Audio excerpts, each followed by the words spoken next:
Hi everyone, so in today's video blog I'm going to show you just how easy it is to do your own gel nails. If you're anything like me, when you try and do them with normal nail varnish, it either smudges or chips. I've obviously always gone for a gel nail just because it's more hardy, it lasts longer, basically until you want to change the colour. However, going to the salon all the time to get this done is quite expensive. So I decided to try it myself and I realised actually it's easier than painting with normal nail varnish. Obviously you have to spend a little bit at first to buy the products that you need, but then you're going to save money in the long run. I'm using a brand called Blue Sky. You can see exactly what equipment I have and how much it costs.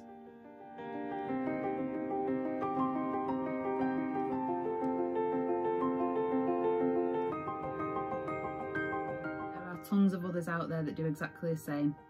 You might find some that are even cheaper. You need a UV lamp, a base and a top coat, and your colour of choice. I tend to go between these colours. Don't really have many in my collection. When you've painted your nails, you do also need a cleanser wipe, and that just goes over the top of your nail to make sure that the gel doesn't smudge. Before you paint nails, you need to prep your nail.